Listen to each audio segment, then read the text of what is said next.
बच्चों आज मैंने जो प्रॉब्लम को सेलेक्ट किया है वो आईआईटी 1985 में ऑलरेडी पूछी जा चुकी है और ये बड़ा ही बेसिक सा कॉन्सेप्ट इसमें यूज किया गया है, बट ऐसी प्रॉब्लम आए दिन आईआईटी वाले पूछते रहते हैं क्योंकि कॉन्सेप्ट ही ऐसा है, बड़ा ही खूबसूरत सा कॉन्सेप्ट है। तो भाई खूबसूरत चीज को तो सभी प्यार करते हैं, तो ऐसे ही आईआईटी वालों को भी ऐसे क्वेश्चन से बड़ा प्यार है, तो वो क्वेश्चंस को रिपीटेडली पूछते ही रहते हैं।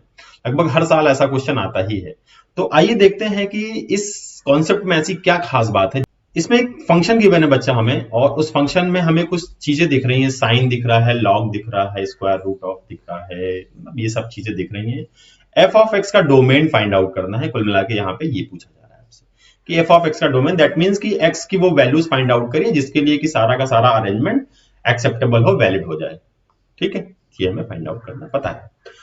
अब कॉन्सेप्ट यहाँ पे क्या यूज करना है बच्चा, कि जब कभी भी आपको ऐसी प्रॉब्लम दिखे तो आपको सबसे पहले तो ये इंश्योर करना है कि जो जो भी स्टैंडर्ड फंक्शंस हैं उनके डोमेन और रेंज पता होने चाहिए। फॉर एग्जांपल इनवर्स फंक्शन है, लॉग फंक्शन है, एक्सपोनेंशियल फंक्शन है, ग्रेटेस्ट इंटीजर फंक्शन है, ठीक है ना, ट्रिग्नोमेट्रिक फंक्शंस हैं। इन सभी फंक्शंस के जो स्टैंडर्ड फॉर्म होते हैं उनके आपको डोमेन एंड रेंज पता होने चाहिए, सबसे पहला। और सेकेंड कंडीशन क्या है ऐसे प्रॉब्लम को सॉल्व करने की, कि जब आपको ऐसा पता चल जाएगा तो आपको ये देखना है कि जो फंक्शन गिवन है आपको उसमें से किस फंक्शन पर रिस्ट्रिक्शन लगा हुआ है। जिस फंक्शन पर रिस्ट्रिक्शन लगा हुआ है वही फंक्शन हमारे लिए इंपॉर्टेंट है और हमारा रिजल्ट उसी फंक्शन से निकलना है। जिसमें कोई रिस्ट्रिक्शन नहीं है उससे हमें कोई प्रॉब्लम नहीं, वो फंक्शन में कभी परेशान नहीं करेगा। तो आइए देखते हैं हमारे केस में हमने दो दो कॉन्सेप्ट समझ लिए। अब इन दोनों कॉन्सेप्ट को यहाँ पे देखते हैं कैसे इंप्लीमेंट करेंगे। सबसे पहले हमें दिखा कि साइन दिख रहा है, हमें साइन, सबसे पहले साइन दिख रहा है हमें, नंबर वन साइन दिख रहा है, और नंबर टू पे लॉग है। तो सबसे पहले साइन का देखते हैं। साइन एक्स की बात अगर मैं करूं, अगर मैं साइन एक्स की बात करूं बच्चा, तो साइन एक्स के बारे में हमें पता है कि इसका जो डोमेन होता है, डोमेन होता है वो एंटायर रियल नंबर होता है, ये सभी रियल नंबर को एक्सेप्ट करेगा। ठीक है ना, इसको कोई प्रॉब्लम नहीं है। ठीक है ना, तो यहां तो हमें टेंशन लेने की जरूरत नहीं क्योंकि एंटायर रियल नंबर के लिए वैलिड है, तो हमें यहाँ पे टेंशन लेना ही नहीं, यानी साइन हमें परेशान नहीं करेगा, तो साइन को हमें भूल जाना है। ठीक है ना। सेकेंड फंक्शन हमारा क्या है, लॉग। तो सबसे पहले लॉग एक्स के बारे में देखते हैं। Log X to the base 10, यहाँ पे बेस 10 ले लीजिए, ये बेस 10 है। ठीक है ना। इसके केस में डोमेन क्या है हमारा, डोमेन क्या बच्चा, 0 टू इंफिनिटी। इसका मतलब क्या है, x की पॉजिटिव वैल्यूज के लिए ही लॉग फंक्शन यहाँ पे डिफाइंड होगा। तो यहाँ पे कंडीशन है क्योंकि इंटायर रियल नंबर के लिए वैलिड नहीं हो रहा है, केवल पॉजिटिव वैल्यूज के लिए ही ये वैलिड हो रहा है। तो यहाँ पे रिस्ट्रिक्शन है, यहाँ पे कंडीशन है। तो इसका मतलब अब हमारे लिए जो इंपॉर्टेंट फंक्शन हो गया, हमारा जो मेन फंक्शन है जिसको लेके हमें आगे बढ़ना है, वो लॉग का फंक्शन है। तो चलिए अब लॉग वाला फंक्शन हम ले लेते हैं। ठीक है ना, हमारे पास आ गया लॉग, इसको लिख लेते हैं 4 minus X square divided by 1 minus x. ठीक है, चलिए बहुत बढ़िया। अब हम मान लेते हैं इसे, ऐसा थोड़ा लिख लेते हैं, देखने में अच्छा लगता है, लॉग ऑफ जी एक्स, ऐसा मान लेते हैं, जी एक्स हमने मान लिया ये। अब जैसे जैसे कंडीशन थी लॉग एक्स पर कि x ग्रेटर देन 0 के लिए ही एप्लीकेबल होगा, तो यहां पर x की जगह क्या है बच्चा, g ऑफ x है, तो यहां पे कंडीशन लग जाएगी लॉग तभी वैलिड होगा जब g of x greater than 0 होगा। इसका मतलब क्या हुआ कि ये जो फंक्शन है 4 minus X square divided by 1 minus x, ये भी ग्रेटर देन 0 होगा, तो यहां 0 होगा।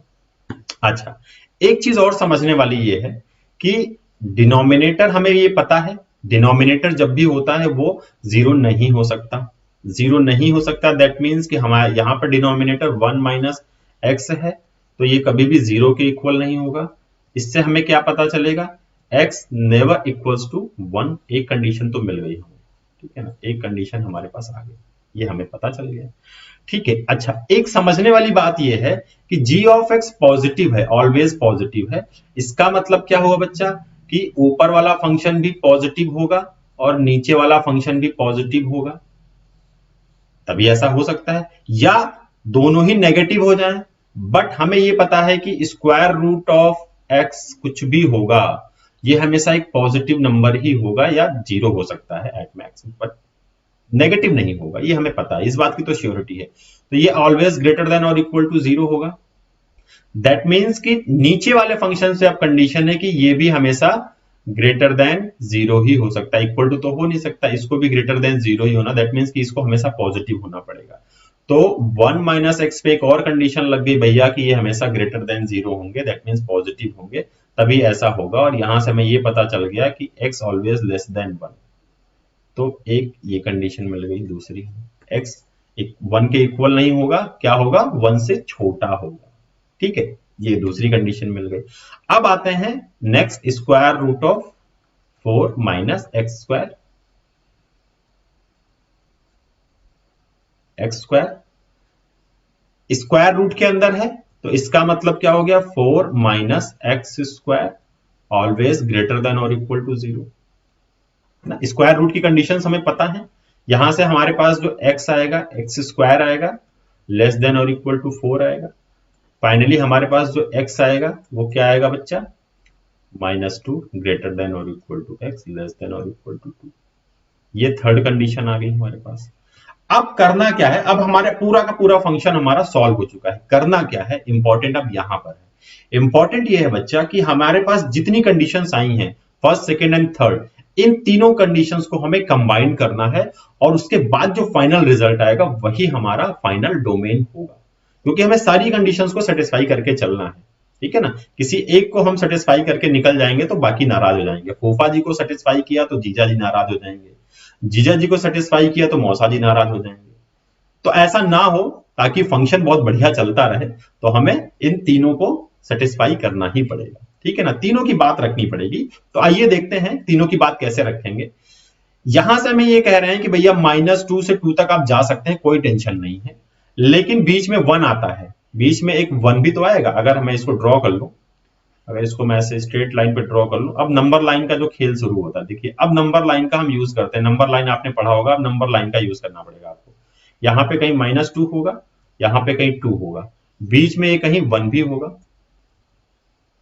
थर्ड वाली कंडीशन कहती है कि हम यहां से यहां तक कहीं भी जा सकते हैं, कोई टेंशन नहीं लेने की जरूरत नहीं है। फर्स्ट कंडीशन कहता है कि भैया आप 1 हो ही नहीं सकते, 1 आपको मिलेगा ही नहीं, 1 को आप एक्सेप्ट ही नहीं कर सकते, तो पहले तो 1 हट गया, ठीक है बच्चों। और सेकंड कंडीशन क्या कहती है, x always less than 1, always less than 1, तो लेस देन 1 से कहीं भी जाएगा उसको कोई प्रॉब्लम नहीं होगी, ठीक है ना, लेकिन ऑलवेज लेस देन 1। तो जैसे ही सेकंड कंडीशंस को हम सेटिस्फाई करेंगे, इक्वल टू 1 वाली कंडीशन तो ऑलरेडी एक्सेप्टेबल हो जाएगी, उसे कोई प्रॉब्लम नहीं है। लेस देन और इक्वल टू 2 वाली कंडीशन भी सेटिस्फाइड है, क्योंकि जो चीज 1 से छोटा है वो 2 से तो छोटा होगा ही, तो ये भी सेटिस्फाइड हो गई। थर्ड कंडीशन से हमें क्या पता चलता है कि x कुछ भी हो -2 से छोटा नहीं हो सकता, तो यहां से हमें क्या मिलेगा, ग्रेटर देन और इक्वल टू, तो हमारा x केवल इस रेंज में लाई करेगा। तो फाइनल जो रिजल्ट आया बच्चा हमारा इस केस के लिए, वो क्या आएगा, x less then 1 and greater than और इक्वल टू -2। इसको हम और अच्छे से लिखना चाहें तो x belongs to closed interval -2 and open interval 1।